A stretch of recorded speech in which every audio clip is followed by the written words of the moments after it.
وَأَقِيمُوا الصَّلَاةَ وَآتُوا الزَّكَاةَ وَارْكَعُوا مَعَ الرَّاكِعِينَ.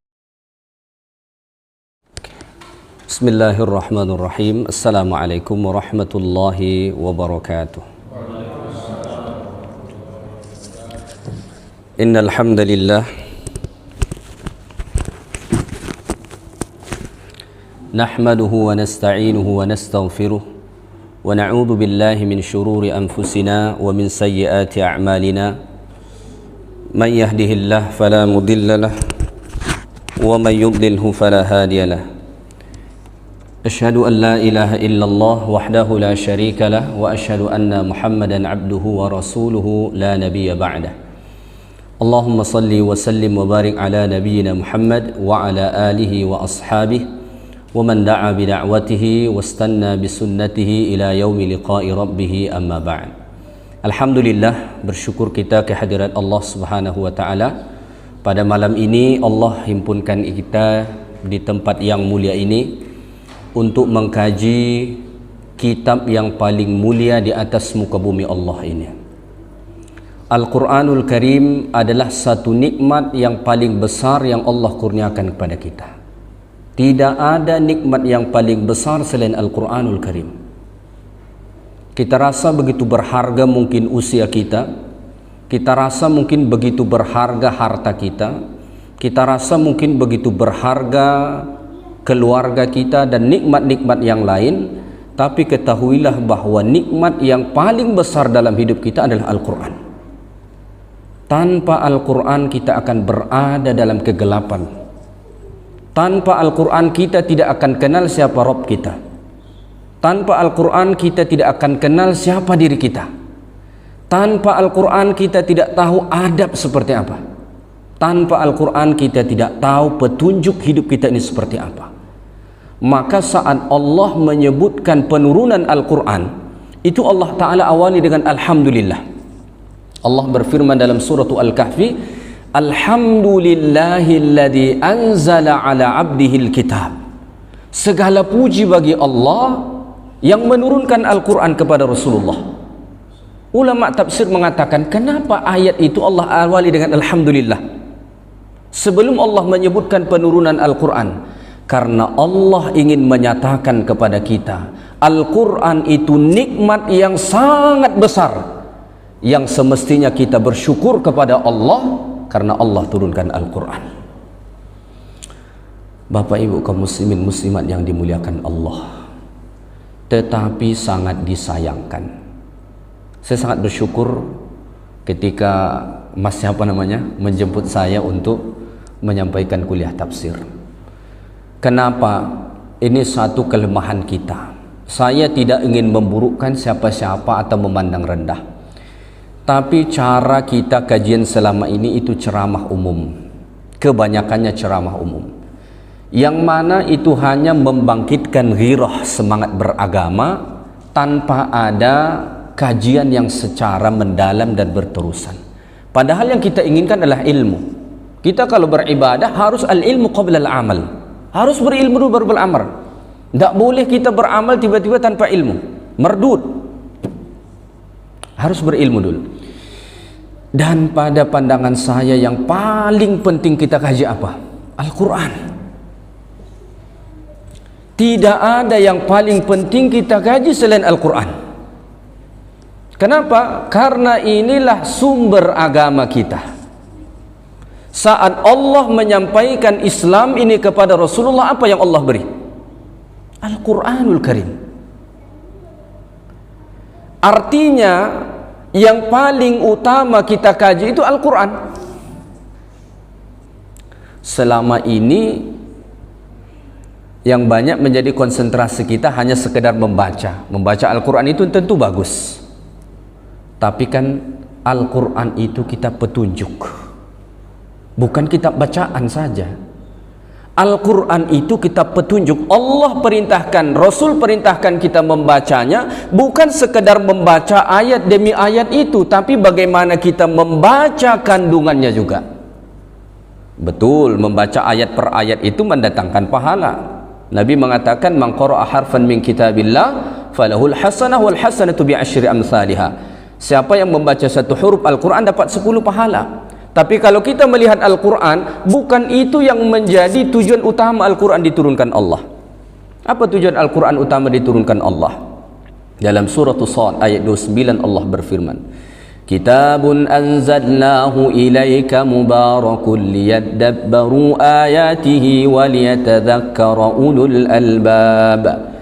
Al-Quran diturunkan Allah kepada Rasulullah mubarakun, penuh dengan keberkahan. Apa arti penuh dengan keberkatan? Kathratul khair, sangat banyak kebaikan isinya.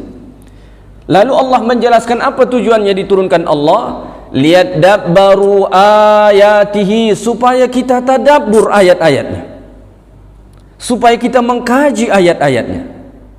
Pada awal Al-Baqarah Allah mengatakan dzalikal kitabu la raiba fihi hudan lil, petunjuk. Bagaimana kita bisa memperoleh petunjuk Al-Quran kalau kita tidak mengkajinya? Kalau orang bilang sekadar membaca Al-Quran lalu dia dapat petunjuk Al-Quran, itu bullshit namanya. Tak mungkin, apalagi kita bukan orang Arab. Maka kita harus mengkajinya secara mendalam. Dalam surah Al-Baqarah juga Allah menjelaskan, sering ayat ini dibaca pada bulan Ramadan. Syahrul Ramadan alladzi unzila fihi al-Qur'anu hudan linnas, petunjuk kepada manusia. Kita kan mustahil kita akan tahu isi petunjuk kecuali kita mampu membacanya dan mengerti. Ya kan? Maka sebenarnya saya sering mengatakan, kita orang Islam ini kadang-kadang lucu. Kadang kita begitu bangga membaca Al-Quran, kita mengatakan saya sudah khatam sekian kali. Alhamdulillah, itu bagus. Tapi kan jadi aneh kalau orang bertanya, kamu sudah tamat buku itu sekian kali, apa isinya? Tolong cerita sama saya. Misalnya ada anak sekolah nih, ya, dia bilang saya sudah tamatkan buku itu 5 kali. Dengan bangga dia bilang sudah tamatkan 5 kali. Tentu kita yang awam bertanya, Dek, apa isi buku itu? Lalu dia gagap-gagapan, tidak bisa menjelaskan, itu kan something wrong. Ada sesuatu yang salah berarti. Benar tidak dia membacanya? Kan begitu. Ya. Jadi itu yang terjadi selama ini dengan Al-Quran. Maka oleh karena itu, kita sangat penting mengkaji Al-Quran secara berterusan. Saya di mana-mana saya sampaikan, saya mempunyai idealisme, saya lebih suka kalau menyampaikan kajian itu langsung kita mengkaji ayat-ayat Allah, dan itu secara berterusan. Karena ada jamaah mengadu begini, Ustadz katanya, kami ada kajian di situ, tapi setiap ustadz yang datang ceritanya mati terus katanya. Ya bagus juga mengingatkan kematian, saya bilang begitu. Tapi untuk mati itu kan harus ada ilmunya, bukan sekedar kita mengingatkan orang kepada kematian, ya. Baik Bapak Ibu kaum muslimin muslimat yang dirahmati Allah Subhanahu wa taala. Saya lupa memperkenalkan diri, ya. Mungkin ada di antara Bapak Ibu yang belum kenal, tapi saya percaya sudah kenal lah, setidaknya kenal wajah, ya. Ya, nama saya seperti yang sudah disebutkan tadi. Aktivitas saya sehari-hari itu mengajar ke Malaysia, karena memang kebetulan saya S2 S3 dari sana. Selain itu mengajar juga ke UIN Suskariau, karena kebetulan saya juga dosen di sana. Jadi itu aktivitas sehari-hari, karena memang kebetulan bisa online semuanya, jadi cukup di rumah saja, ya. Sebetulnya belum ada dulu niat balik ke sini, tapi karena Covid kemarin balik, dan ternyata sampai sekarang belum kembali ke sana, ya. Baik, Bapak Ibu kaum muslimin yang dirahmati Allah Subhanahu wa taala. Pada malam ini kita sudah berapa menit nih? Saya pikir 1 jam cukup, ya. Pada malam ini insya-Allah kita akan membahas tentang surah Al-Fatihah. Mungkin belum sampai ke tafsirnya, kita muqaddimah saja dulu, pengenalan surah Al-Fatihah. Kenapa saya pilih surah Al-Fatihah? Karena surah Al-Fatihah ini adalah surah yang paling penting. Nabi mengatakan la salata liman lam yaqra' bi Fatihatil kitab. Tidak sah solat kita kalau tidak membaca surah Al-Fatihah.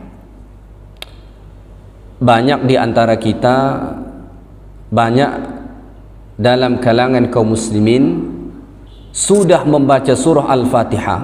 Ada yang membacanya sudah 30 tahun, ada yang membacanya sudah 40 tahun.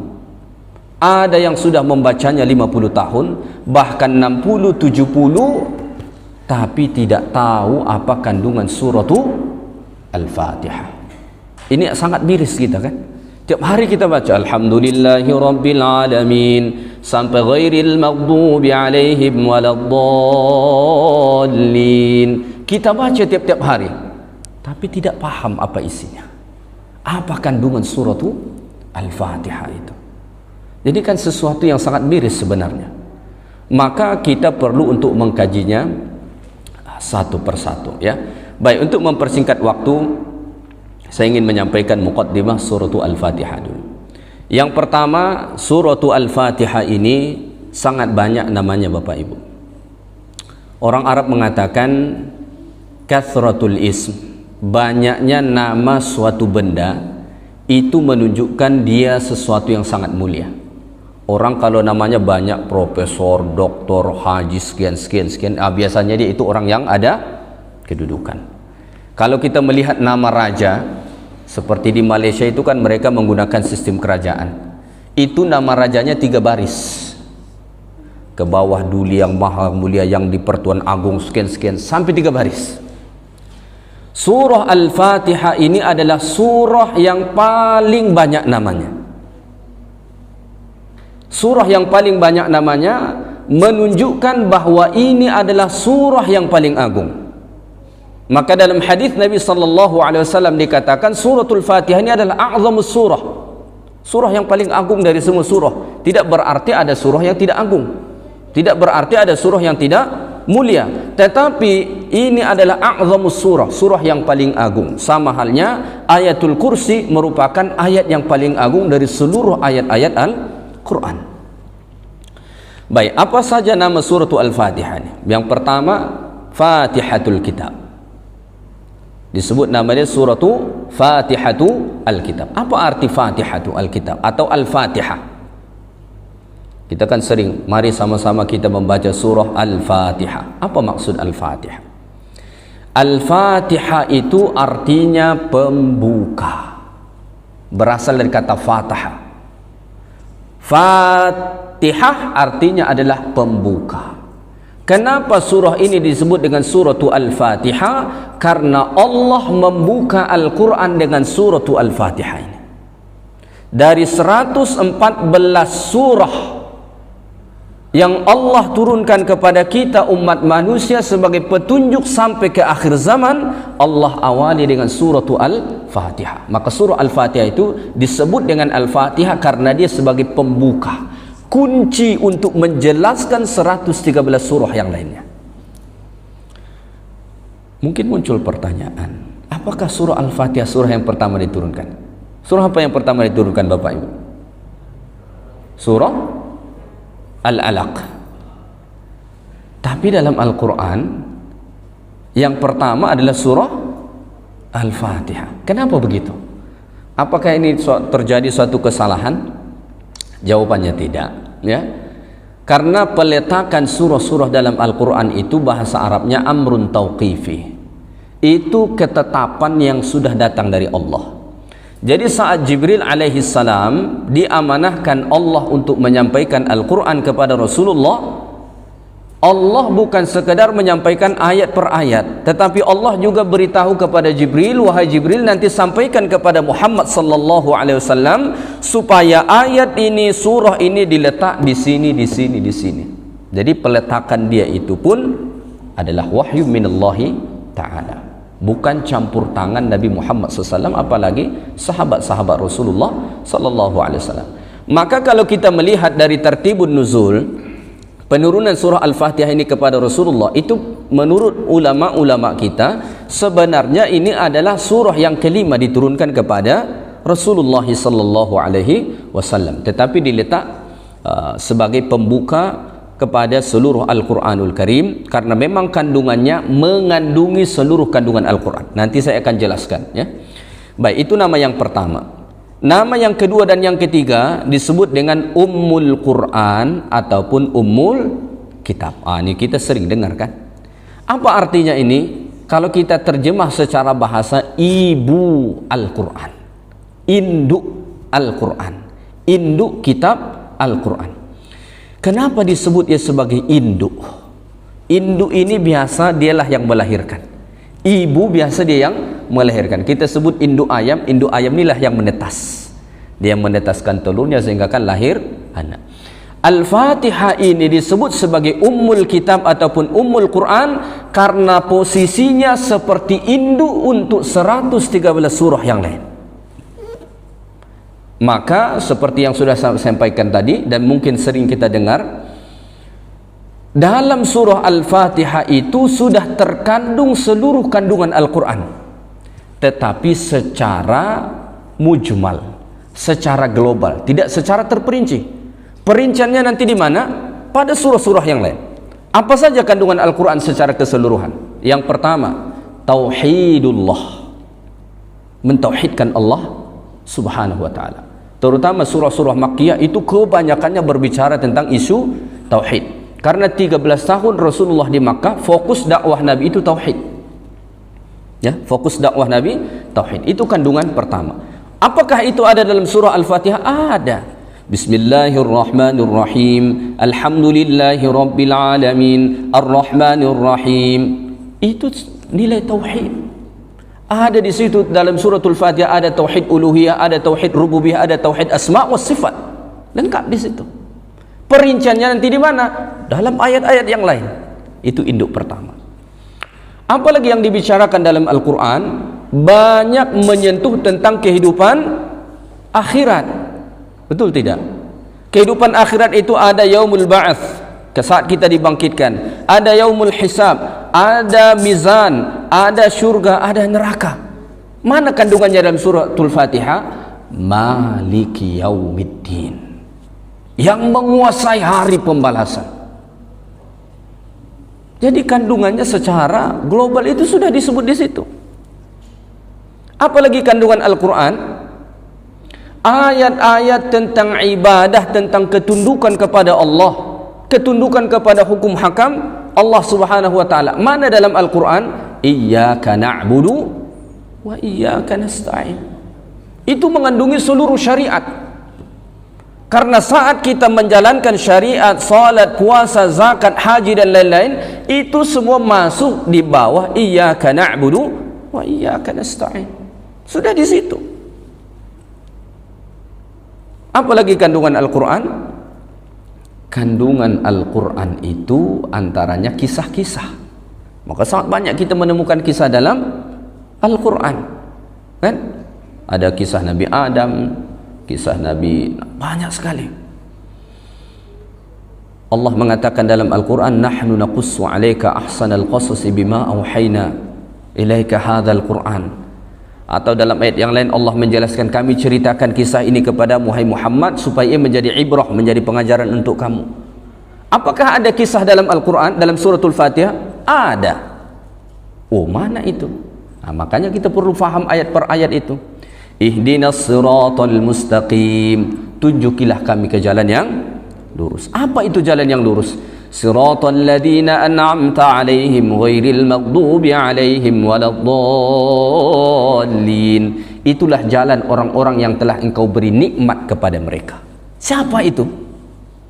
Allah jelaskan dalam surah An-Nisa, ulaika ma'al ladzina an'amallahu 'alaihim minan nabiyyin was-siddiqin wasyuhada'i was-salihin wa hasuna ulaika rafiqa. Siapa orang-orang yang telah diberi Allah nikmat itu? Dalam surah An-Nisa Allah mengatakan itu mereka kalangan nabi, siddiqin, syuhada dan salihin. Jadi dalam an'amta alaihim itu sudah mengandungi kisah para nabi-nabi dan orang-orang saleh terdahulu. Dalam Al-Quran bukan saja kisah orang-orang saleh, kisah orang-orang yang zalim juga ada. Di mana kisahnya? Ghairil maghdubi alaihim waladdallin.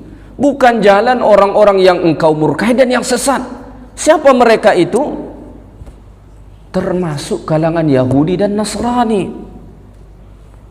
Jadi surah Al-Fatihah itu dikatakan sebagai Ummul Kitab ataupun Ummul Quran karena dia seperti daftar isi untuk seluruh Al-Quran. Maka Allah letakkan dia sebagai pembuka kepada Al-Quran.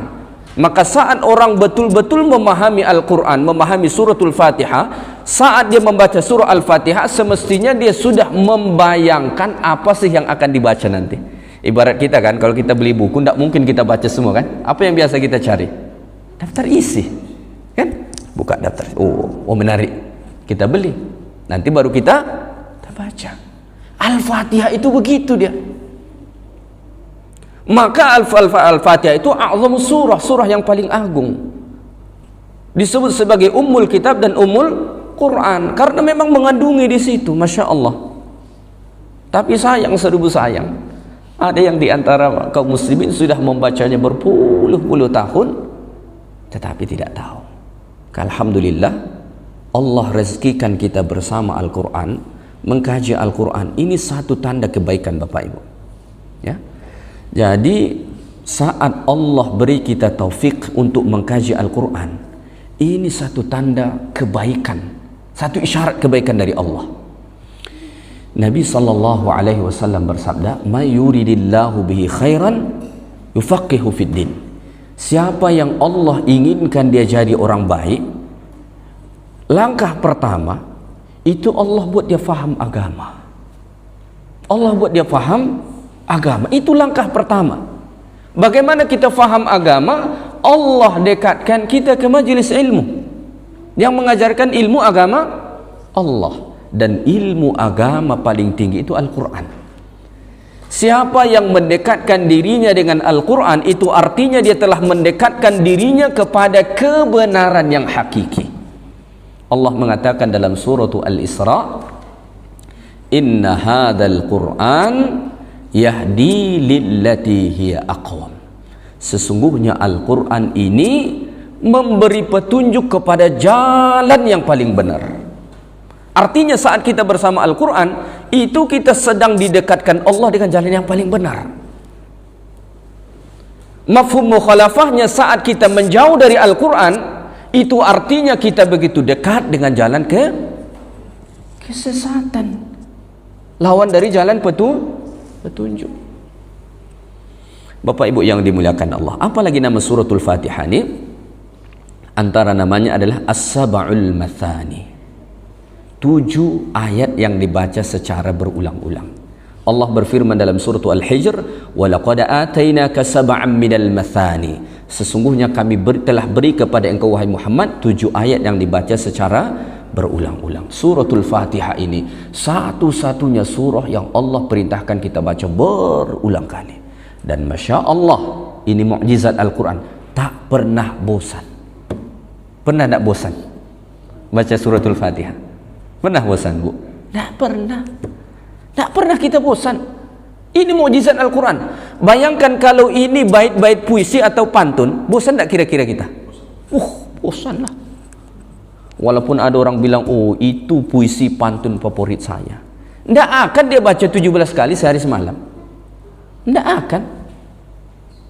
Kita membacanya berapa kali? Minimalnya 17 kali. Fi kulli raq'atin minas salah. Setiap dalam rakaat salat kita baca. Itu kalau kita baru mengerjakan salat fardu saja. Kalau kita mengerjakan salat sunnah pun lebih lagi. Kita baca berulang kali.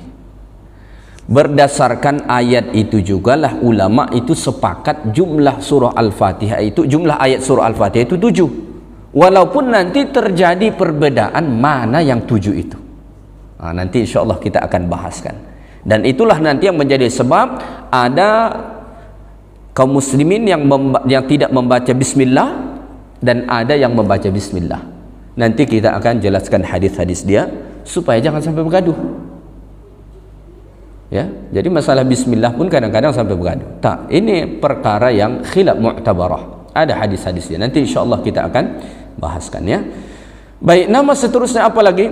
Al-Qur'anul Azim. Jadi suratul Fatihah disebut juga sebagai Al-Qur'anul Azim.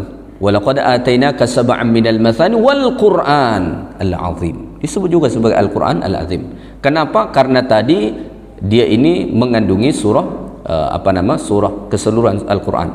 Kemudian apa lagi namanya? Ada juga ulama menyebut namanya sebagai suratu Alhamdu, dan masih sangat banyak nama-namanya.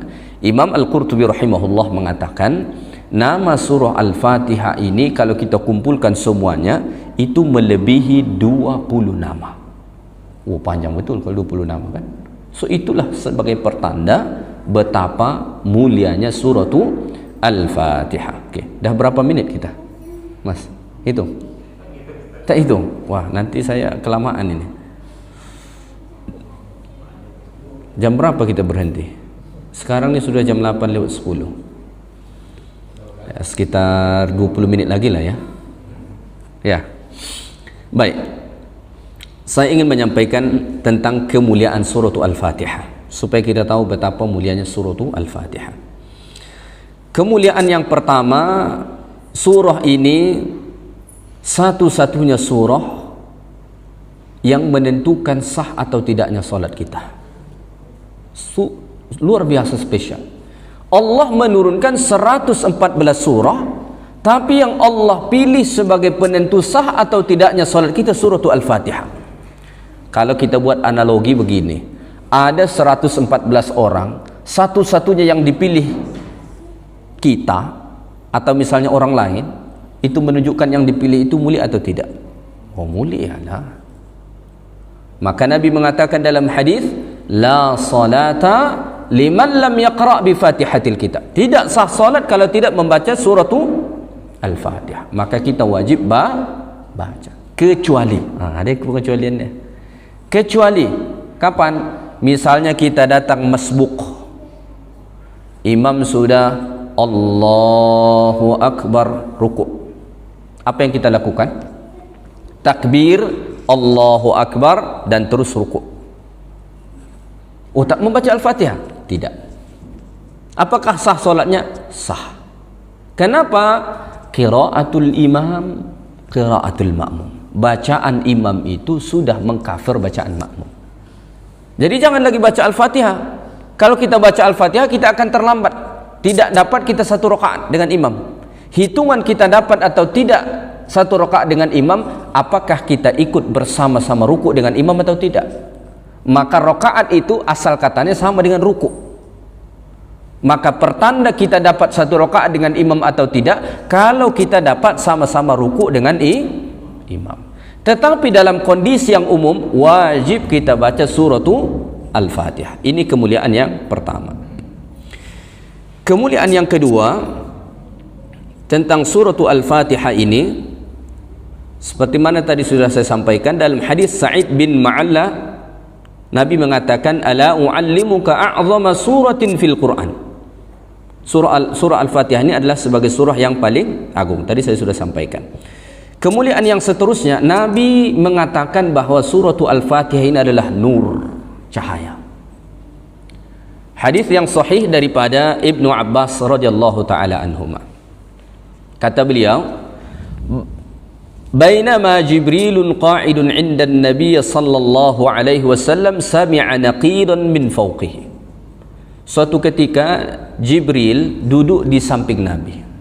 Jibril ini biasa datang kepada Nabi, kadang-kadang dalam bentuk wajah manusia, dalam bentuk rupa manusia. Ya. Jibril sedang bersama dengan Nabi sallallahu alaihi wasallam. Tiba-tiba sami'a naqidan min fawqihi. Nabi mendengar suara yang sangat kuat dari langit, dari atas. Tiba-tiba terdengar suara yang sangat kuat. Farafa'a ra'sah.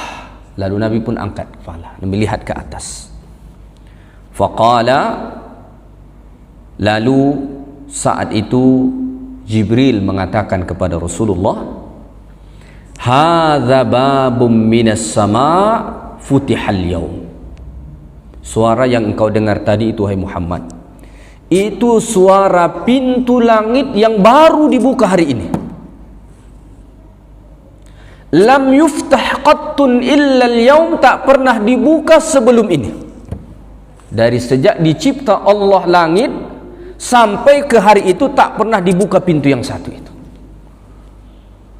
Kalau ada pintu rahasia yang tak pernah dibuka, tak pernah ditunjukkan kepada orang, biasanya isinya apa?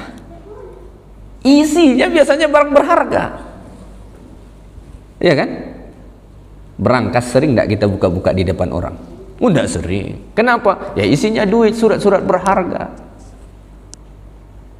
Baru itu dibuka pintu langit itu. Tidak pernah dibuka sejak Allah cipta langit.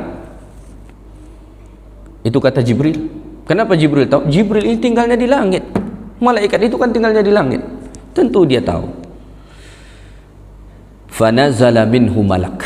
Hari ini pintu ini dibuka kata Jibril, lalu turunlah malaikat.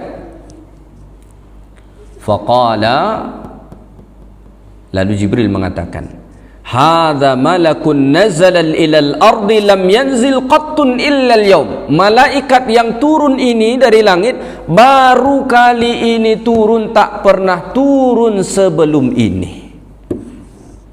Utusannya pun spesial, utusan khusus, bukan orang biasa-biasa. Lalu malaikat itu pun datang. Fasallama, malaikat ini ucapkan salam kepada Rasulullah. Lalu malaikat Jibril mengatakan, abshir binuraini utitahuma. Sampaikanlah dua cahaya yang telah diberikan kepadamu. Sampaikanlah wahai malaikat kepada Muhammad sallallahu alaihi wasallam binuraini utitahuma, tentang dua cahaya, dua nur yang diberikan tadi kepadamu. Lam yu'tahuma nabiyyun qablak. Dua nur ini tak pernah diberi kepada seorang nabi pun sebelum Nabi Muhammad sallallahu alaihi wasallam. Pintu itu tadi baru itu dibuka, malaikat itu pun baru kali itu turun ke bumi, dan apa yang diberikan ini tak pernah diberi kepada nabi-nabi sebelum Nabi Muhammad sallallahu alaihi wasallam. Lalu malaikat itu pun menyampaikan Fatihatul Kitab, suratul Al-Fatihah, wa khawatima suratil Baqarah, dan ujung surah Al-Baqarah. Jadi dua cahaya itu surah Al-Fatihah dan akhir surah Al-Baqarah. Lillahi ma fis samawati wa ma fil ardi wa in tubdu ma fi anfusikum aw tukhfuhu yuhasibukum bihillah fayaghfiru liman yasha'u wa yu'adzibu man yasha'u wallahu ala kulli syai'in qadir. Amanar rasulu sampai akhir. Ini dua nur, dua cahaya. Lan taqra'a biharfin minhuma illa u'titahu. Tidaklah engkau membacanya satu huruf pun dari dua nur tadi, melainkan akan diberikan kepadamu kebaikan-kebaikan. Maka inilah salah satu alasan kenapa orang suka membaca suratul Al-Fatihah, dan begitu juga akhir suratul Al-Baqarah, karena ini nuraini, dua nur yang Allah Subhanahu wa taala turunkan kepada Nabi sallallahu alaihi wasallam, ya. Baik, hadis tersebut diriwayatkan oleh Al-Imam Muslim. Ya, dari hadis itu hadis sahih, ya. Baik, kita teruskan kemuliaan surah Al-Fatihah yang seterusnya. Kemuliaan surah Al-Fatihah yang seterusnya ini, surah Al-Fatihah ini adalah satu surah yang membuka kita bermunajat langsung dengan Allah. Ingin tak berbicara dengan Allah? Pasti ingin. Jangankan dengan Allah, dengan wali kota, gubernur saja kita ingin berbincang-bincang, kan? Bohong kalau kita tak ingin. Apalagi orang-orang RT, RW, surau, masjid. Kalau ketemu wali kota, apa yang dibawa? Bukan sebentar ngobrol, bawa proposal juga biasanya. Artinya apa? Kita senang ngomong. Dengan Allah, satu-satunya pembuka kita bermunajat dengan Allah, kita berbicara kepada Allah dan Allah berbicara kepada kita, suratul Al-Fatihah. Surah Al-Fatihah. Maka jangan main-main kita dengan surah Al-Fatihah. Saat kita baca itu, kita sedang berdialog dengan Allah, sedang berbicara dengan Allah. Dalilnya mana? Hadis Nabi sallallahu alaihi wasallam yang diriwayatkan daripada Abu Hurairah radhiyallahu taala anhu, dan juga hadis ini sahih diriwayatkan oleh Al-Imam Muslim juga. An Abi Hurairah radhiyallahu taala anhu qala sami'tu Rasulullah sallallahu alaihi wasallam yaqul. Abu Hurairah kata, saya mendengar Rasulullah bersabda, Qala Allah Ta'ala, Allah berfirman. Apabila kita membaca hadis dan diawali dengan qala Allah Ta'ala, Allah berfirman, itu artinya hadisul qudsi. Ya, hadisul al-qudsi. Qasamtu as-salata baini wa baini 'abdi nisfaini wa li 'abdi ma sa'al. Allah mengatakan, aku bagi as-salah itu, maksudnya surah Al-Fatihah itu, antara aku dengan hambaku dua bagian. Wali abdi masa'al, dan untuk hambaku apa yang dia minta, kata Allah. Lalu Allah mengatakan, fa idza qala al-'abdu alhamdulillahi rabbil alamin, apabila seorang hamba membaca alhamdulillahi rabbil alamin, Allah jawab. Apa jawaban Allah? Hamidani abdi. Kita memuji Allah, alhamdulillahi rabbil alamin, segala puji bagi Allah, Rabb sekalian alam. Itu Allah jawab. Apa jawaban dari Allah? Hamidani abdi, hambaku telah memujiku.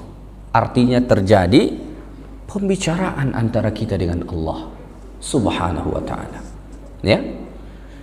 Wa idza qala ar-rahmanir rahim, dan saat kita membaca ar-rahmanir rahim, Allah Ta'ala menjawab, athna alayya abdi. Maknanya hampir sama, hambaku memujiku, hambaku telah memujiku. Wa idza qala maliki yaumiddin, dan saat kita membaca maliki yaumiddin, Allah Ta'ala menjawab, majjadani abdi, hambaku telah mengagungkanku, hambaku telah mengagungkanku. Wa idza qala iyyaka na'budu wa iyyaka nasta'in, dan saat kita membaca iyyaka na'budu wa iyyaka nasta'in, Allah menjawab, hadza baini wa baini abdi wa li abdi ma sa'al. Ini antara aku dengan hambaku, dan untuk hambaku apa yang dia minta. Maka ayat setelah itu yang datang doa. Doa yang sangat penting. Ihdinas siratal, Allah sudah mengatakan wali abdi ma sa'al, untuk hambaku apa yang dia minta, aku perkenankan apa yang dia minta. Baru Allah suruh kita berdoa. Doa yang paling penting dalam hidup kita, ihdinas siratal mustaqim, siratal ladina an'amta alaihim ghairil maghdubi alaihim waladdallin. Apabila itu kita baca, apa jawaban Allah? Hadza li abdi wa li abdi ma sa'al. Ini untuk hambaku, dan bagi hambaku apa yang dia minta. Artinya apa? Allah perkenankan doa kita itu. Jadi Masya Allah, setiap kita membaca surah Al-Fatihah, ayat demi ayat itu membuka munajat kita langsung dengan Allah. Walaupun kita tidak mendengar kalam Allah itu seperti apa, tapi Allah telah mengatakan bahwa Allah pasti menjawab. Memang kita tidak seperti Nabi Musa yang berbincang-bincang dengan Allah di Bukit Tursina, wa kallamallahu Musa taklima. Memang tidak begitu. Tetapi melalui surah Al-Fatihah ini terbangun munajat antara kita dengan Allah. Maka Rasulullah itu mengatakan, ju'ilatis salatu qurratu aini. Momen terindah dalam hidup Nabi itu saat sholat. Kalau kita kadang-kadang itulah masa yang paling mengganggu bagi sebagian orang. Alah, sholat lagi. Sholat, tapi merasa terganggu. Kita lebih fokus dengan dunia kita. Nabi itu menjadikan sholat itu sebagai momen terindah. Maka hatta tatafattara qadamah, walaupun bengkak kaki Nabi sholat itu, Nabi tetap enjoy. Kenapa? Momen terindah. Saya kasih ilustrasi. Kalau saya tidak tidur sampai jam 3, saya pening. Tapi bagi orang yang hobi bola, tahan tidak tidur. Apakah dia ngantuk? Ngantuk. Makanya disediakan kopi.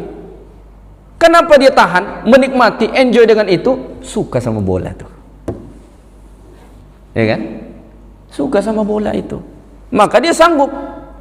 Nabi, momentum terindah dalam hidup Nabi itu saat sholat. Maka walaupun hatta tatafattara qadamah, walaupun harus bengkak tumit kaki Nabi sholat itu, Nabi tetap enjoy. Kita jangan. Terlebih ayat imam tuh batuk semua di belakang. Kan itu yang terjadi kan? Semua gatal tenggorokannya. Apaan dah imam ni rukuk katanya. Maka Nabi diceritakan sahabat, Pernah seorang sahabat datang sholat malam dengan Rasulullah. Lalu saat itu Nabi setelah membaca surah Al-Fatihah, apa Nabi baca? Surah Al-Baqarah. Dalam hati sahabat itu, oh nanti ini 100 ayat Nabi ruku. Husnuzon betul sahabat tuh. Kalau ada imam dia baca surah Al-Baqarah, apa dalam hati kita? 5 ayat rasanya nih. Ya kan? Sahabat itu dalam hatinya nanti 100 ayat Nabi ini ruku. Husnuzon betul. Ya kan? Sampai 100 ayat Nabi masih terus lanjut. Dalam hati sahabat, oh berarti nanti sampai habis Al-Baqarah 286 ayat tuh, hampir 3 juz. Ternyata selesai Al-Baqarah Nabi tak berhenti juga, masuk ke Ali Imran. Nabi itu kata sahabat bukan sekedar membaca begitu, setiap sampai ke ayat rahmat Nabi berdoa meminta rahmat. Setiap sampai ke ayat yang bercerita azab Nabi meminta perlindungan lagi kepada Allah. Artinya semakin lama. Jadi kalau kita hitung-hitung Nabi baca satu rakaat itu hampir 5 juz.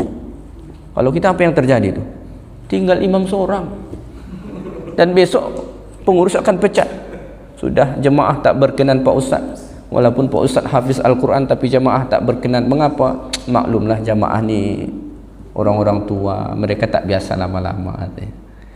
Memang Nabi ajarkan kita juga kalau sholat berjamaahnya terlalu panjang-panjang. Tengok orangnya. Nabi itu kan sholat malam, sholat sunat, dan yang datang itu orang spesial.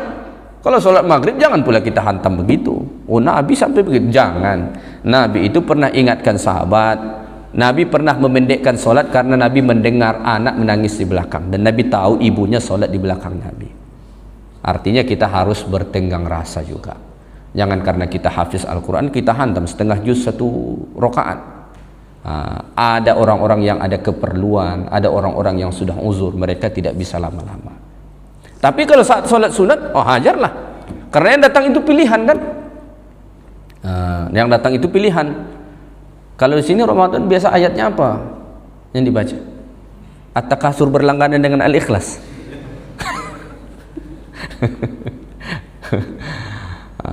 Surah langganan ya. Pokoknya pantang rakaat kedua qul huwallahu ahad gitu kan. Kalau sudah 15 terakhir apa? Pantang rakaat kedua inna anzalnahu fi lailati. Itu budaya kita ya, tidak ada hadisnya begitu ya. Kalau di Malaysia kita rata-rata kalau Ramadan itu hampir rata-rata 1 juz 1 malam. Nah, sebahagian tidak sampai tapi bacaannya terus continue. Kita misalnya pilih Ramadan ini, kita pilih dari juz sekian sampai juz sekian nanti, begitu. Walaupun tidak 30 juz, banyak yang 30 juz, tapi kadang-kadang itu dipilih. Katakanlah mungkin dalam satu Ramadan itu 15 juz, itu dipilih 15 juz, itulah yang dibaca. Karena saya sejak 2014 itu alhamdulillah selalu dipilih imam di sana ya. Dan memang mereka juga memilih imam tuh banyak diimpor untuk Ramadan, luar biasa itu. Diimpor hafiz-hafiz yang bagus-bagus dari Indonesia ada kawan saya dari Medan, dia pimpinan pondok tahfiz di Medan, Masya Allah bacaannya bagus, itu selalu langganan ke sana. Kadang-kadang dari negara-negara Arab, kadang-kadang dari negara Afrika gitu. Karena mereka memang bulan Ramadan itu jor-joran. Di sana kalau Ramadan tidak usah mikirin masak, sudah disediakan. Kalau apalagi masjid di kampus saya itu alokasinya kalau duit kita untuk makan saya satu bulan Ramadan itu hampir 2 M. Kalau duit kita untuk makan saja itu sponsornya luar biasa. Dalam seminggu itu terkumpul. Kenapa? Mengamalkan hadis Nabi, man fattara shaiman, siapa yang memberi perbukaan kepada orang yang berpuasa dia dapat pahala seperti orang yang berpuasa itu. Jor-joran, makanannya pula enak, bukan makanan yang tak enak. Sahur itu enak lagi. Jadi kalau di sana itu memang kita aja yang jaga-jaga badan. Kalau tidak naik badan. Kalau kita kadang-kadang kan sarapan ada alhamdulillah, tapi apa sarapannya? Lontong. Minggu depan apa? Lontong lagi. Minggu depan apa? Masih itu juga. Alhamdulillah. Syukur kita ada kan daripada tidak ada. Alhamdulillah itu ada. Dan itu salah satu trik loh menarik jamaah. Jadi jamaah ini kadang-kadang daya tariknya itu makan. Serius. di tempat saya itu di Malaysia punya tradisi sekali sebulan itu hampir sembelih kambing, kadang-kadang rusa, karena di sana rusa itu diternak, bukan diburu di hutan, ini lagi sudah diternak sama orang. Itu dimasak, diundang. Yang jarang-jarang datang ke masjid pun datang. Kenapa? Ada kambing golek, ada daging rusa, datang makan. Saat dia datang, jumpalah sama orang, berbincang-bincang. Dia dengarlah imam tu bagus bacaannya. Datang sekali, besok mulailah datang. Dah seminggu datang, malulah tak datang selepas itu. Akhirnya bertambah jamaah. Maka Masya Allah, dulu kalau sebelum Covid, kita solat subuh itu, saya tidak bohong, di tempat saya itu, wallahu alam di tempat lainnya, di tempat saya itu, kebetulan saya di situ imam juga, itu penuh sampai ke belakang. Dan itu di sana tidak ada ngaji-ngaji sebelum solat. Kalau kita kan 30 menit, masih jauh sebelum subuh itu sudah ngaji-ngaji di masjid. Hasilnya berapa? Paling tinggi satu sof. Di sana itu tidak ada. Artinya semua orang sudah dibangunkan oleh diri dia sendiri untuk solat tadi. Insya Allah itu penuh. Tapi karena setelah Covid kan, peraturan segala macam, ya sangat berkurang. Tapi sekarang sudah mulai lagi di sana, alhamdulillah ya. Oke, baik. Saya teruskan mungkin satu hadis lagi ya sebelum kita tutup ya, tentang kemuliaan surah Al-Fatihah. Kemuliaan surah Al-Fatihah yang seterusnya, surah ini adalah surah ruqyah. Jadi kalau Bapak Ibu hendak meruqyah, surah yang dibaca adalah surah Al-Fatihah. Tapi kita image ruqyah itu agak aneh di kita di sini. Apa image ruqyah? Kalau disebut ruqyah membayangkan menjerit-jerit, ya kan? Tiba-tiba narik jurus segala macam. Tak tahu saya itu kenapa image itu yang terbangun. Apa begitu ruqyah zaman Nabi? Mari kita lihat hadis Nabi SAW. Hadis an Abi Sa'id Al-Khudri radhiyallahu taala anhu, daripada Abu Sa'id Al-Khudri radhiyallahu taala anhu, qala intalaqa nafarun min ashabin Nabi fi safaratin safaruha. Sekumpulan sahabat Nabi pergi bermusafir. Dalam riwayat yang lain, Nabi mengutus sekumpulan sahabat Nabi untuk pergi perang. Jadi Nabi itu kadang-kadang perang tidak ikut, kadang-kadang Nabi ikut, ya. Kalau Nabi tidak ikut, biasanya Nabi akan melantik panglima perang. Intinya Nabi mengutus sekumpulan sahabat untuk pergi bermusafir, ya. Ada yang mengatakan tujuannya adalah untuk perang. Hatta nazalu ala hayyin min ahya'il Arab, sehinggalah sampai mereka ke suatu perkampungan orang-orang Arab.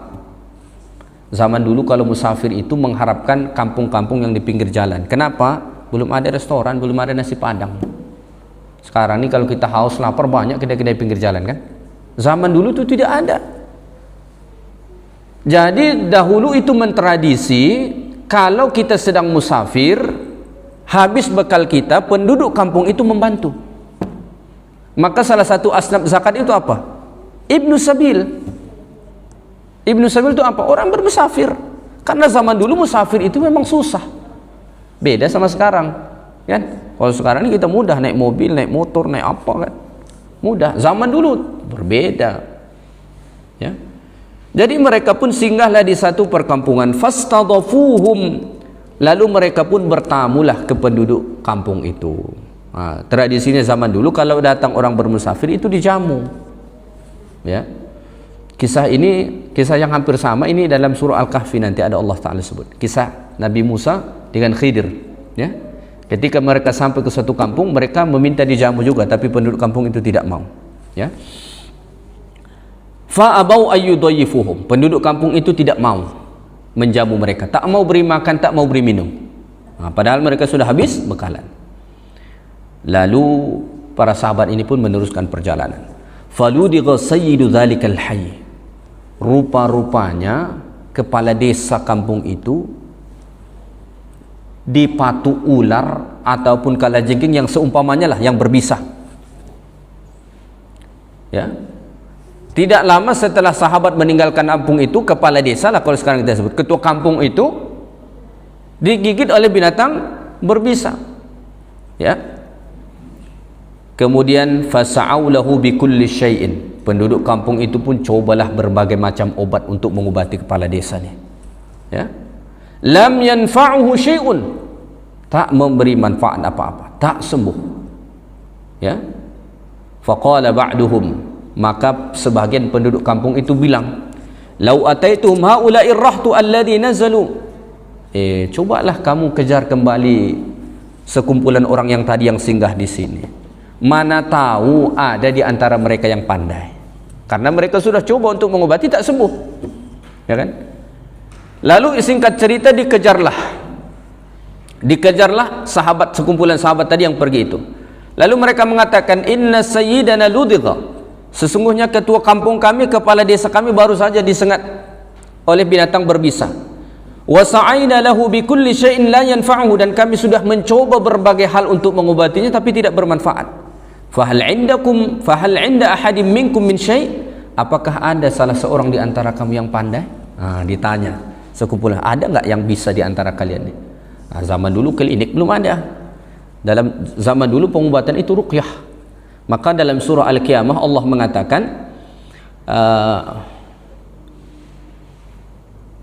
kalla idza balagatit taraqiya wa qila man raq. Allah mengatakan saat sudah nyawa itu sampai di kerongkongan, Allah mengatakan man raq. Siapa lagi yang bisa meruqyah kamu? Artinya mengobati, karena zaman dulu pengobatan itu ruqyah. Bukan sekadar untuk jin ini. Makanya saya bilang tadi, image sekarang itu ruqyah itu untuk jin. Maka kalau disebut ruqyah, yang kita terbayang kejang-kejang melompat sana sini, ya kan? Itu image ruqyah kita di zaman sekarang ya. Saya tidak mengatakan itu bukan ruqyah ya, tapi image sekarang itu selalu yang terbayang bagi orang begitu. Faqala ba'duhum na'am. Lalu salah seorang sahabat pun bilang, ya ada yang bisa. Tak ditanya, ada enggak yang bisa salah satu di antara kalian yang bisa mengobati meruqyah? Salah seorang sahabat bilang, ya ada. Dengan pedenya dia bilang, ya saya bisa. Wallahi inni la arqi, dia kata. Demi Allah saya bisa meruqyah. Dengan pede sahabat ini mengatakan begitu.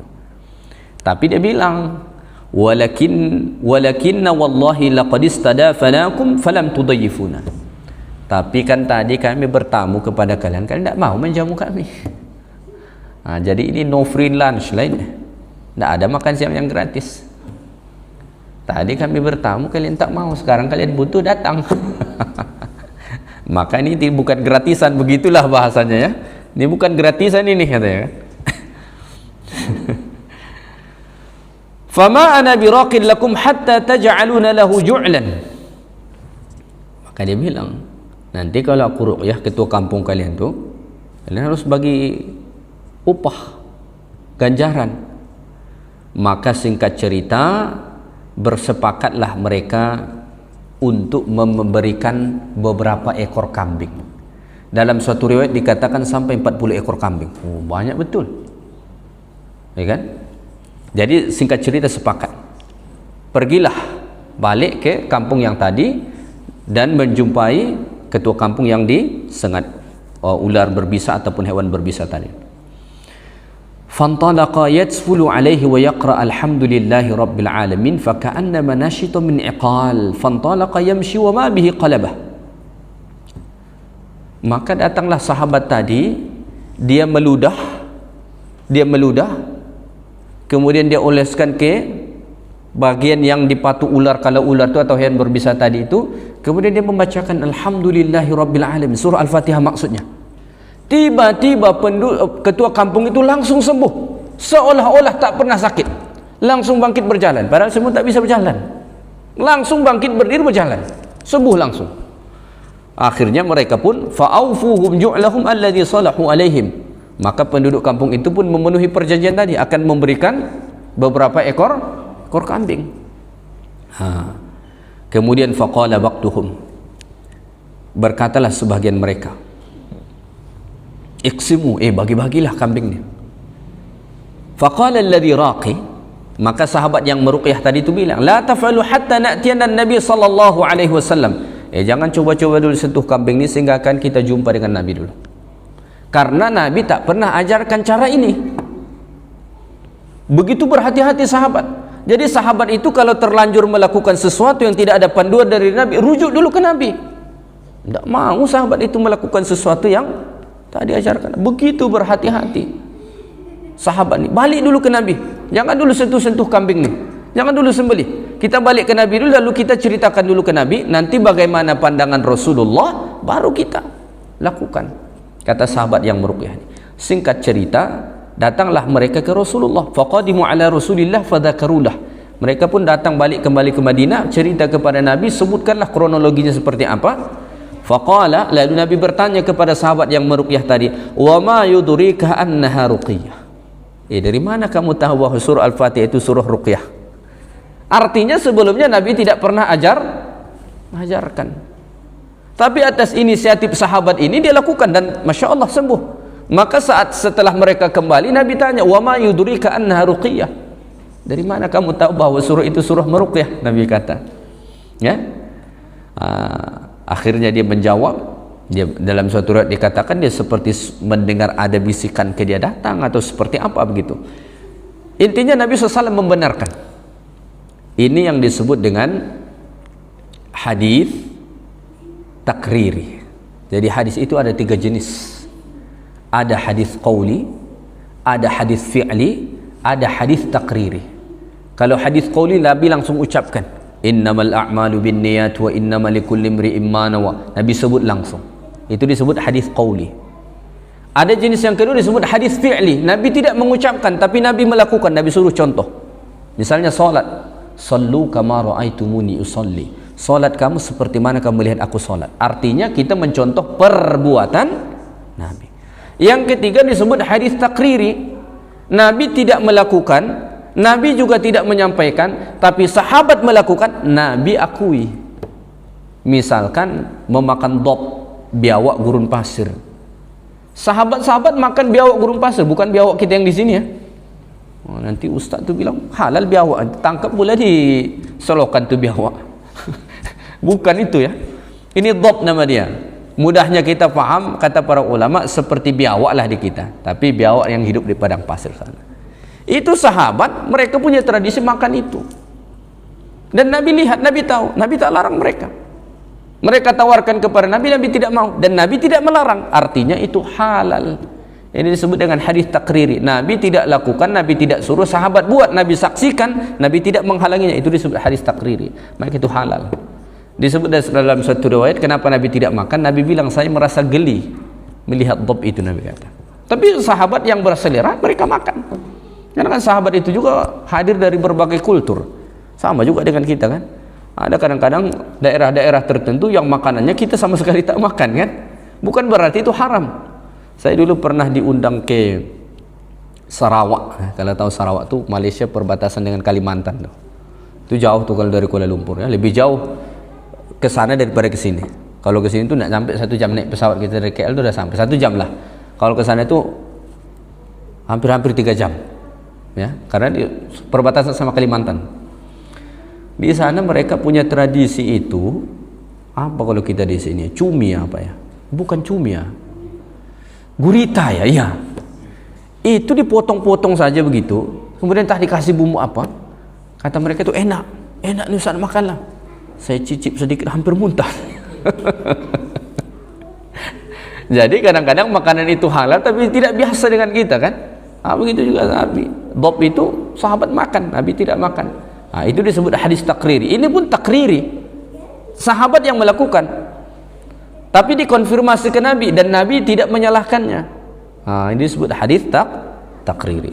Maka berdasarkan hadis Nabi SAW inilah surah Al-Fatihah itu salah satu surah untuk meruqyah. Jadi kalau Bapak Ibu hendak meruqyah, bacalah surah Al-Fatihah. Tapi banyak tak berani meruqyah. Kenapa? Takut dia tiba-tiba kejang-kejang orang yang dia ruqyah. Tidak tahu dia bagaimana menyadarkan. Itu yang terbayang bagi dia. Nanti kalau saya baca ini kejang-kejang, gimana saya menyembuhkannya? Malah nambah masalah kan? Jadi tidak apa-apa, serahkan kepada yang ahli. Ya, banyak ustaz-ustaz yang khusus meruqyah. Saya pun tidak ahli saya. Jadi jangan datang ke saya meminta meruqyahnya. Bukan saya takut kejang-kejang ya, tapi saya bukan ahlinya ya. Ada ustaz-ustaz yang memang mereka khusus ruqyah ya. Jadi apa-apa pun ruqyah, semuanya ruqyah. Mereka pakar ruqyah ya. Baik, saya pikir waktu kita sudah habis ya. Kita baru mengkaji sedikit muqaddimah dari surah Al-Fatihah. Belum lagi kita membahas a'udzubillahi minasyaitonirrajim sampai ayat-ayat yang terdapat dalam surah Al-Fatihah. Mudah-mudahan masih diberi kita kesempatan bisa kita lanjutkan pada kuliah yang akan datang. Yang baik dari Allah, segala yang kurang dari saya. Subhanakallahumma bihamdik, asyhadu an la ilaha illa anta, astaghfiruka wa atubu ilaik. Wa sallallahu wasallama ala nabiyyina Muhammad walhamdulillahi rabbil alamin. Assalamualaikum warahmatullahi wabarakatuh.